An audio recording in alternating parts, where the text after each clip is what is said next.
What is up mga kapulutan? Wait, intro ko yun. Ako dapat sa'yo ba? yun. Okay. What is up mga kapulutan? For today's video, andito tayo sa Luna La Union. Mamamasyal tayo, kasama ulit natin si Lexi. Kaya, ano pang nihintay natin? Let's go! Let's go! First stop natin, Lexi, dito sa Our Lady of Namakpakan Church. Magsisimba muna tayo dahil Semana Santa ngayon. Wala munang pulutan. Kaya, baba mo muna yan konti. Baba mo muna. Sorry.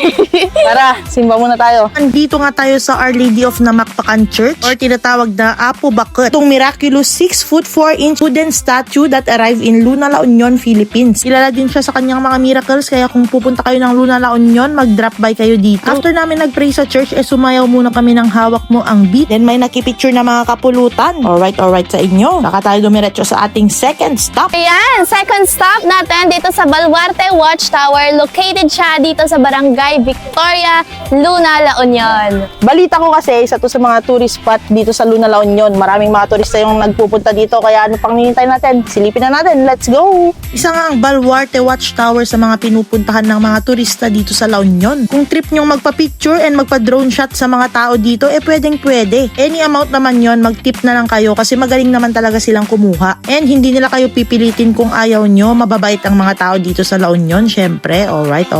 Nagugutom ka na ba, Lexi? Yeah. Maraming street foods dito, kaya... Ang cringe nun! Grabe, nagugutom na ako, Lexi. Pati ba ikaw? Ako rin. Maraming street foods dyan. Kain muna tayo. Sige. Tara. Sama mo yun. Oo, yaman. Ang bahay ko. Tara yung bata. Yung magaling na videographer natin, makikita nyo yan mamaya. Sasama natin sa video yung mga kuha niya. Magaling to. Mag-hi siya sa ano mo, vlog mo. Oh, ako yan, nakafollow ka? Hanapin niyo tong batang to pag bumisita kayo. Oo, hanapin nyo yung... Oh, mag-hi ka. Hanapin nyo tong batang to pag pupunta kayo dito sa Luna. Oh, magaling na videographer. Alam na namin. Ay, ba't ikaw? Oh, sige, mag-merienda ka rin kayo. Halika, pili kayo dyan. Oh. At nagmerienda muna kami dyan ng vegetable balls at Hungarian sausage. Masarap nga yung Hungarian sausage nila kaya pinatikim natin kay Lexi. Nagkikrave daw kasi siya ng sausage. Sarap. Masarap ba yung Sarap na hotdog? hotdog mo. Fresh yung buko? Fresh na fresh. Cheers! Fresh buko juice ng Luna La Union. Ang tamis. Refreshing. Alright. Sa pinagmamalaki ng Luna La Union ang kanilang napakagandang dagat. Kung gusto nyong mag-unwind, pumunta lang kayo dito. Alright. After namin naman sa beach, naghahanap yung katawan ko ng kape. Kaya dumiretso kami dito sa may Kapiem Coffee, where every coffee has a story. Kaya try natin kung totoo yung mga sinasabi nila na babalikan ko daw pag tinikman ko. Siyempre, to end our Luna vlog, hindi pwedeng walang Kape! yon. Kaya susubukan namin yung isa sa mga kilalang coffee shop dito sa Luna La Union, ang Kapiem Coffee. Nakausap ko nga yung owner at na-amaze kami sa story ng shop nila. Very unique yung mga timpla kaya gusto kong tikman yung mga specialties nila. Lalo na yung kape na may kanin at yung kape na may salt from Bohol. Alright. And coffee na may asin. Pero dapat straight down, no? Sir? Walang straw, kailangan straight lang. Para sa Kaya tikman namin tong coffee na may asin.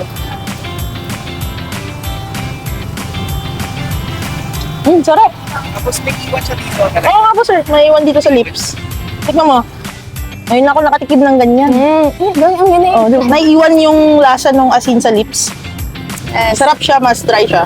Ngayon naman, itatry natin yung cheesecake na binabalik-balikan dito sa shop nila. Yun. Muna natin. Yan. Cheers! Ang sarap. Ang lambot pa. Lasap na lasap mo talaga yung cheese, no? Oo nga eh. Soft and fluffy siya, no? Parang siyang nagme-melt sa mouth. O, tikman naman natin yung mga coffee. Yan. May mga different coffee dito. Ito yung Ito yung coffee na may coffee tibuok, yung may salt. Salt from Bohol. Diba? Tama ba, sir? Salt from Bohol. Susubukan din natin yung isa sa mga bestseller nila, yung Kape Luna. And meron din tayong, Kape Pobre. Pobre ba? O, tama. Kape Pobre. Kape siya na may kanin, di ba? Babalik ka sa childhood mo. na-try ko yun. Na-try mo yun? Oo, Yeah. na-try ko yung kape na may kanin. Pinapainom yun sa yung ano eh, yung talagang nakakapagpabalik ng alaala. Oo, yung lola ko yun yung pinapainom sa akin dati. Meron din silang mga seasonal drinks dito, kagaya nitong ube na may coffee. O, yung sa'yo naman, Ito naman, seasonal drinks din to, gulaman siya. Tapos ito, coffee rin siya, yung coco. Ito yung may buko. Ito naman, yung de leche. Tapos isa sa ano dito, Yung non-coffee base nila, ito yung cacao. Ito daw yung nakakapagpalabas ng happy hormones. Yun. Yan, nakita ko kasi sa menu nila. Ang ganda ng menu nila, may description talaga. Nagbabasa talaga siya, ha? Nahirapan niya akong i-memorize to. Tikman na Ayan, natin, tingnan tikman natin.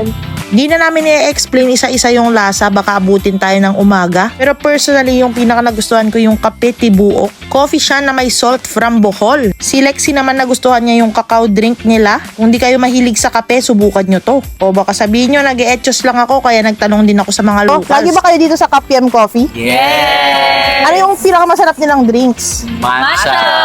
Lagi daw sila dito sa Kapyam Coffee dahil quality drinks talaga yung ino-offer nila. Kaya kung ako sa inyo, try nyo na rin dito sa Kapyam Coffee. Wala na naman kaming masabi kundi alright. Alright.